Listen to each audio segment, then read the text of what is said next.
Basically, he's my celebrity crush. Like, I am in love with, I don't know though. This is not about the actual sports details. This is about the men on the sports teams. It's just a good feeling book. Like, that premise is actually crazy. Oh my god. That is stunning. This is good. I think this is good. Hello, my beautiful besties, and welcome back. I am just going to be doing a massive book haul because I have just accumulated some books over the last month. This is probably 4 months of accumulation, so it's not just like a crazy haul. So yeah, with that being said, I do have a very exciting book package coming in the mail later today as well, so we are going to pop that in here once it gets here, but I just couldn't wait to yap to you guys. So here we go. The first book that I got recently was The Favorite by Lane Bargo. If you watched my book shopping short, I actually got it in there. I was looking for this book at a different Barnes and it was sold out there, so I kind of just randomly found it at this location and I was so excited. I've actually already read this book and I loved it, so stay tuned for that vlog because this book was so good. It's kind of described as Magnolia Parks and Daisy Jones and the Six vibes, and I definitely can see that within how it's told. It's more Daisy Jones and the Six because it is partly interview style, and then Magnolia Parks with the relationship and just like the kind of more higher society drama. So this book ate and it was done so well and the chapters were so short and it was just so entertaining throughout, so highly recommend. And then that same Barnes trip, I picked up Heavenly Bodies. I didn't really know that this was getting, I kind of thought this was like indie published, so I didn't think I'd be able to find the physical copy, but even got a cute purple sprayed edges version. So I saw this from Emmy and she's just the queen of like fantasy romantasy, so she loved this book, so of course I had to pick it up. It's kind of described as like fate. The main blurb is like, can love overcome fate? And it's just like kind of celestial, like stars, just like that type of vibe. I love going into these blind, so I think I'm gonna do that. I just feel like I've heard that the romance in this is so good and I've been itching for like a really good fantasy romance lately, so definitely excited about this one. And this book is just actually beautiful, and I think I tried to get that one on Kindle but it wasn't Kindle Unlimited, so I just bought the physical copy. And same with Rebel Witch, the first one was Kindle Unlimited but the second one is not, so I did pick up the second one in that same book shopping short. I don't own the first one, so I might need to get it because I really enjoyed it and I'm really enjoying this book. I am that far in, about 120 pages, and I am obsessed with this so far. This series is just insanely fast paced. I feel like I read for like 15 minutes and I got 100 pages in, which like isn't actually true, but it felt like that because it is just so fast paced. The chapters are short and it's just so addicting to read, and so far this one has been that way too. So the first book, Heartless Hunter, it follows our main girl Rune, and she is a witch in this kind of town where witches aren't allowed. Like if you're known to be a witch, you're getting, I don't know if I could say that on the internet. And then the main guy in that, he is a witch hunter, so he is basically trying to figure out who Rune is because she is the Crimson Moth, it's called, and so she helps other witches escape. And then this is the sequel that follows it because it kind of leaves off at a big part. So I definitely wanted to continue this and it is going great. So unexpected like the way it's going, but it is so good. Loving that. Also recently oh my god, that is stunning. So I picked up Blood of Hercules from Target. I can't remember what else I got with this, but this was one of my other recent purchases when they had like a BOGO or something. And I just read the back of this. It sounded so obsessed.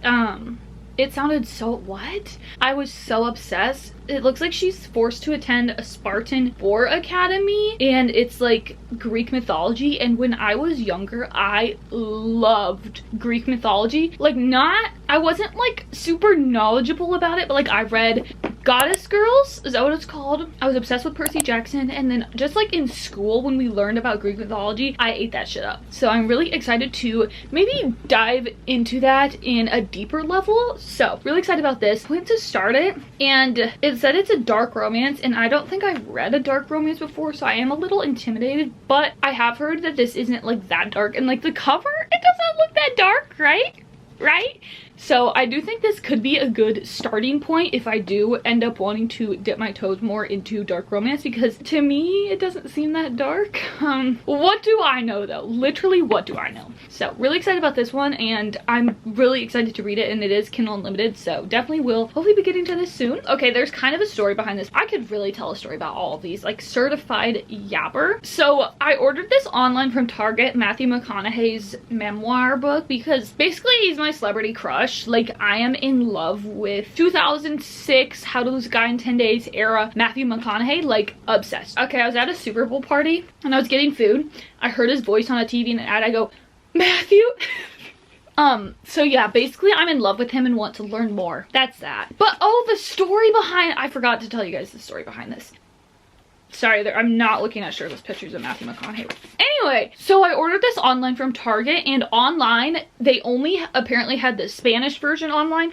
I was in Spanish class from kindergarten until my senior year. So I have taken my 12 years of Spanish, but I can't read a Spanish book. I haven't been in school in a couple years, so it is out of my brain. Anyway, so I accidentally ordered the Spanish version because that was all that was on Target's site. So I was like, yeah, it's the English version, totally. No, it's not. I got the book and I'm like, wow, this is embarrassing. But then I went to my Target to return exchange it, and they just had the English version. So I'm like, why couldn't I have ordered it online then? Like, it just wasn't available online at the time. So I got the English version, so now I can actually read about the love of my life.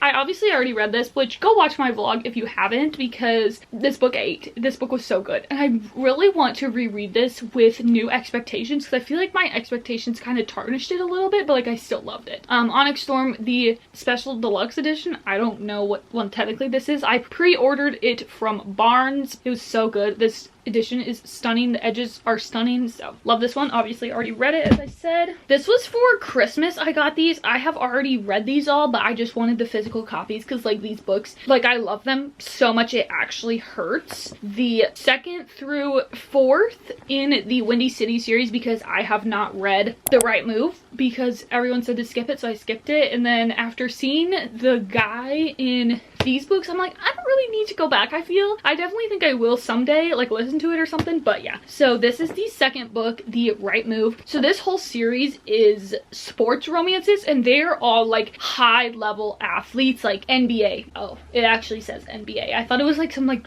fake NBA. And so this is called the Windy City series, so it is set in Chicago, and they're like, this is like what I'm assuming is the Chicago Bulls. Is that a basketball team? This is about Ryan and Indy. So Ryan is on that, and then Indy is his best friend's brother. Wait. Ryan is our main girl, Indy's best friend's brother. So she ends up having to live with him because she doesn't have anywhere else to live at the time. So you get kind of that like forced proximity. Their romance actually eats. And then these two, the 3rd and 4th books, are about the Road brothers, and they are in the MLB. So what I can be assumed as the Chicago Cubs. Is that an MLB? I don't know.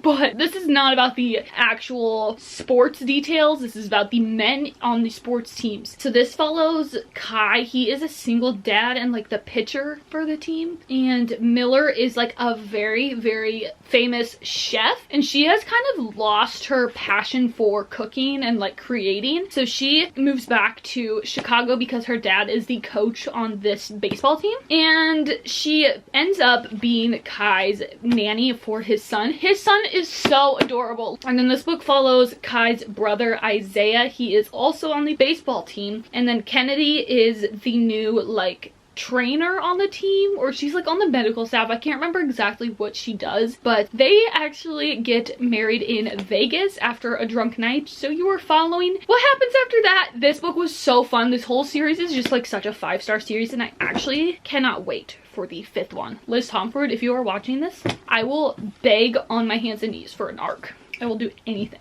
And then I picked up Air by Sabaa Tahir. She is one of my favorite authors because I really enjoyed the Ember and the Ashes series. I read that 3 years ago, and I still haven't stopped thinking about it, and it's definitely one that I need to reread because I loved it. So this is her newest release. I'm not too sure what it's about, but it looks like she is a tracker, which is so fun. She hunts down a killer who has murdered children across the material empire. Ooh, and there's a prince. I love going into this type of book blind because I did that with the Ember and the Ashes series, and I was just so caught off guard and like obsessed with everything that happened. So I'm definitely gonna go in blind with this. This is the Barnes exclusive edition. There was a couple different editions when I got this, but it was when they had their like 50% off hardcover sale, and like one of them was 50% off and one of them wasn't, so I got this one, and it's beautiful. I can't wait to read this. I love her writing, and maybe is this a standalone? I don't know, but I can't wait. This could be completely wrong, but I kind of think this is set in the same world as the Ember and the Ashes series.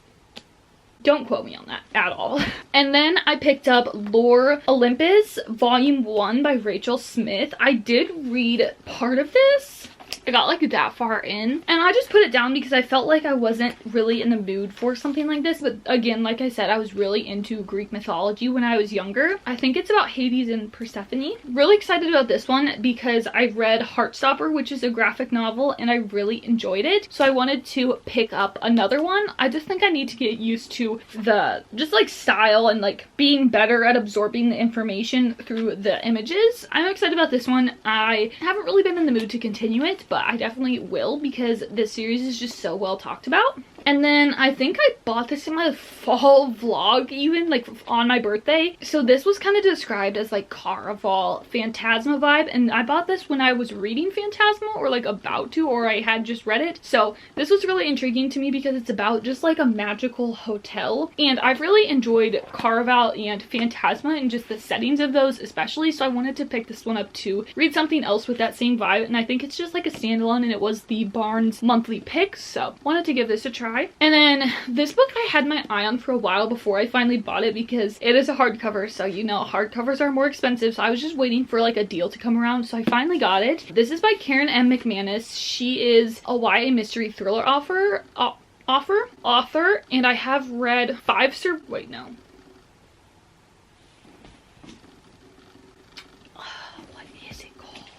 The Cousins. I read The Cousins by her. I didn't really love it, and it did definitely kind of let me down, so I'm hoping this one doesn't do that, but I feel like the premise of this one is going to be more interesting to me. So this is about jewel thieves. And she has like one last job, she says, at a billionaire's birthday party, and it looks like this guy is doing it with her. I don't know. But yeah, I'm really excited about this one. Just the premise really got me of the jewel stealing vibe, because I feel like that in like a mystery thriller book would be really fun, because I feel like normally that's in like more fantasy books. So really excited about this one too. This is something just kind of random, a special edition. So this is from Waterstones, maybe? Sorry, I'll put it up. This is a special edition of Magnolia Parks, which is one of my favorite books ever. It just has the most beautiful artwork and cover on it. When I got this in the mail, I forgot I even ordered it because it did take a while to get here, like because I pre-ordered it. But I am so glad I have this. I really wish I got the rest of the series, but I just didn't want to spend that much, you know, and I don't really have the shelf space. So hopefully if they're available when I get more shelf space. We got another stack. Okay, this book I definitely bought it a while ago. Like some of these are from a while ago, but I feel like I haven't really properly talked about them or hauled them. So this is Christine by Stephen King. I read Billy Summers 2 years ago and I loved it so much. And I think it was Abigail's Cup of Tea read this and enjoyed it. So I really wanted to pick this up because I really enjoyed his writing and just how he told the story of Billy Summers. So I want to read more of his books that aren't necessarily horror, because I'm not one for scary movies or scary things, so definitely wanted to pick this one up. I think it might be still kind of scary, but the premise makes it sound kind of tame. It's about just this like old car, and it sounds like basically the car just kind of changes them, and there's like a horrifying murderous history behind it. Sounds interesting. And then this one I kind of randomly picked up at Target, Before We Were Innocent by Ella Berman. So this is about 10 years ago, this group of friends spent their summer in Greece, and one of them dies. And it looks up now one of them is coming back to the other friends or something. So I thought this would be interesting. It just looks like a quick short read, and it looks like a fun kind of summery mystery book. So I thought this would be fun, and it's a Reese's Book Club pick, and I have found that all Reese's Book Club books I've read have been really good, enjoyable books. I always am intrigued by a book when I see Reese's Book Club on it. And then these two I picked picked up recently because I reread Beartown a couple months ago and I loved it even more the second time I read it. So I picked up the second one, Us Against You, and the third one, The Winners. I have been trying to continue this for a couple months now and I just haven't been able to get fully into it. I feel like it's definitely like a book you have to be in the mood for because it is more heavy, and I don't want to do it an injustice by reading it when I'm not fully in the mood, because Beartown was a 5-star and I feel like the rest of the series could easily be a 5-star too. So I want to wait until I'm in the mood for this, putting it on pause for a while. But I am on page 128. I thought I bought Taming 7. I don't know, actually. I also recently read Binding 13 and I really enjoyed that book too. So I bought Keeping 13. I think I bought Taming 7 too, but I have literally no clue where that is or if I actually bought it. So maybe I bought Taming 7 too? I don't know. But I did read this one too. I loved this series so much. These are just so heavy and so good. And although they're like actually extremely thick and long, they are such good stories and still so fast paced. I highly recommend. So Binding 13 is about Johnny and Shannon. And Johnny is like this huge rugby player. And Shannon moves to this new school. And something happens between them on the first day. And they just kind of spark up an interesting relationship, and they just both help each other through so much and are there for each other through so much. Oh my god, I want to keep reading this series. Oh, I forgot how much I love this series. Yeah, it is just so good. Definitely look up trigger warnings because this book is heavy. The series does go on. I'm currently reading Taming 7, Redeeming 7, Redeeming 6. I don't know. The names confuse me, but yeah. I've read Lightlark a year ago-ish, and I didn't really love it, but I did recently pick up the second one because I've seen more people reading Lightlark, and I got kind of intrigued. I don't know though. Looking back on that book, I go back and forth with it. I'm like, oh, maybe I liked this. Oh, actually, I kind of hated that. I'm intrigued to see if I'll pick this up. I would love to maybe audiobook it, because Lightlark took me forever to get through. I think I was actively like reading it for like 8 months. Like I would read it a couple pages, put it down for a month, a couple pages, put it down for 3 months, you know? That's just not a good sign I'm enjoying a book at all, so we'll see if I get to this. Okay, so this book is called The Paris Daughter by Tessa Harris, and I saw this at a bookstore a couple months ago, and then I thought about it ever since because I didn't buy it right away, and then I ended up going back and buying it because the premise just sounded so interesting to me, and I loved The Nightingale by Kristen Hanna, and this is set at that same time, and I just want to read more historical fiction, and I really enjoyed reading The Nightingale, although it kind of traumatized me, so I wanted to pick up something similar. So this is about our main girl Katya. So she secures a job as at Dr. Victor's clinic, and she doesn't expect to be copying top secret medical records from a notebook. So at the end of the First World War, Dr. Victor, her boss, who she works for, treated soldiers for psychological disorders. One of the patients was none other than, I don't know if I can say his name on the internet, but you know, that one person in this time period. So the notes declared him unfit for office, a secret that could change the course of the war if exposed. So basically she has the notebook hidden in her hat box, and her and the doctor traveled to Paris seeking refuge in the Shakespeare and Company bookstore, and they hope to find a publisher brave enough to print, but she is being watched. Spies in Paris have discovered her plan. They will stop at nothing to destroy the notebook and silence those who know of the secret hidden inside. Basically, she has information that could obviously change the course of the war and everything going on about he who must not be named, basically, because I don't know if I can talk about this on the internet, and I don't want to get my channel in trouble when she is still taking off. So I hope you get what I'm trying to say about this book, but I'm just trying to be vague because I don't know what I can say on the internet. But this just sounds so entertaining and just so high stakes and just stressful. Like, I love a book where I get so invested that I'm like anxious for the characters, I'm stressing, like just stuff like that, because that's how you know like it's a good book, it's good writing, and you're just so invested. I feel like this is going to deliver with that. Like, that premise is actually crazy. So sticking with that vibe, if you can't tell what I was in the mood for at the time, we have The Paris Daughter. So this is about Elise and Juliet, who are Americans in Paris. They become fast friends the day they met in 1939, and that was obviously as the shadow of war crept across France. So it looks like one of them, Elise, becomes a target of the German occupation, and she has no choice but to flee and leave her younger daughter in her best friend's care. Then it looks like after the war ended, Elise returns to reunite with her daughter, only to find her friend's store reduced to rubble and Juliet was nowhere to be found. So she's trying to figure out what happened to her daughter and to her friend during this time. So I feel like this is going to be very, very sad and emotional and very intriguing as to what did happen to them, because there is no hints on here, and I like that because I love going in blind. I feel like she is also a really renowned historical fiction author. Like, I just always see a ton of her books at the bookstore, so really excited to give one of them a try. And then I picked up 5 Total Strangers. I thought this would be a good like wintertime thriller. I did already read this. I gave it 3 stars. The ending kind of let me down, and I feel like how the twist was presented could have been differently. I feel like we got too much revealed throughout the story, so it was just kind of anticlimactic. But this is basically about 5 people who kind of end up stranded at the airport during, I think it's like Christmas Eve or something, and one of them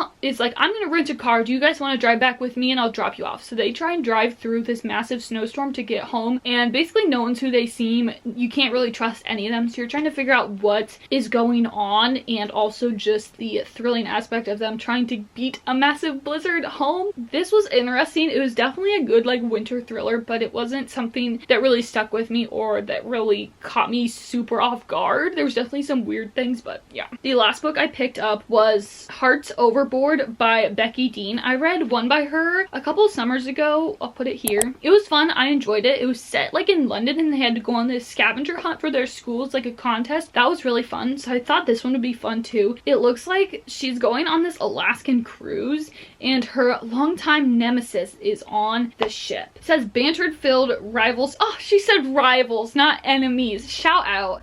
Will fill you with wanderlust and have you rooting for love in the great outdoors. I thought this would be a fun setting with just the Alaskan setting, and it says they go hiking the bear-infested Alaskan wilderness, singing karaoke, taking a polar plunge, zip lining, dog sledding. Just fun things like that. I thought the setting would be fun. Maybe I'll wait till the summer. I don't know, but I thought this would be a cute little YA rom-com book. So now we'll be chatting about the books I'm getting in the mail, which I cannot wait for. Okay, popping in to share my order that just came in the mail from Target. So this is from their BOGO 50. They do always also have buy 2 get 1. So if you're definitely wanting to order some books, I'd wait around for one of their sales, because it's usually once a month at least, especially around like holidays. So just check out their weekly ad and you'll see that. So the first book I got was The Rose Bargain. I had all these in my cart for like weeks. Okay, maybe like a week. I was just switching out which ones I was gonna get because I knew I wanted only 4. So these were well thought about choices. I've heard it's like Faye Bridgerton, I think. It says, when one makes a fairy bargain, one must be prepared to pay the price. And it's just very like, it's like this vibe, I guess. It says high society girls are expected to bargain for qualities that will win them suitors. Bridgerton Faye, like Bachelor or something. Anyways, I'm so excited to read this because I just love a YA fantasy series. And it says deliciously dark and romantic. That was a quote by Stephanie Garber, so this is gonna be good. Sticking with the pinky theme, I match it. I've been waiting to get this book for Target to have a deal. Beg, Borrow, and Steal by Sarah Adams. I think I'm actually gonna read this next because I love her When in Rome series, so I've been so excited to pick this up. This is the 3rd book in that series, so I'm not really sure what it's about. I don't remember that series the best, but I do think it'll come back to me once I pick this up. So excited for this one. I have loved all of her books. Pictures of You by Emma Grace. I saw Sarah read this and I just really wanted to read it more, and it's just a good feeling book. Well, it's about Evie, and so she was in an accident and her husband died, and she just doesn't remember anything or him, and so her childhood best friend kind of helps her remember that. And I read the Catherine Center book, How to Walk Away, and it was kind of like that same thing, like she was in a very tragic accident and recovering, and I enjoyed that. It was just very like emotional because of that, and it made it so good. So I'm really excited to read this one because the way Sarah just talked about it, it really seemed like something I would enjoy. So really excited for this one, and just this cover it just hits for me. And then I had to get this because since everyone has been talking about this, I just feel like I need this in my life kind of, because yo girl just needs this mindset. I'm a chronic people pleaser and just always think about other people, how they perceive me, and let that impact my life. So I need this mindset, and I've definitely seen a lot of good quotes and just really think I should adapt this mindset. So now that is all the books I have got recently, I think. Alright guys, thank you so much for watching. If you liked this, let me know down below, and I can't really say let me know if you want more because I am strictly on a book bind ban for the rest of my life because it's getting bad and I'm completely out of shelf room. But I will see you guys next week, and if you want to see any of these in vlogs, please let me know and I can definitely make that happen. I'll see you guys next time. Peace.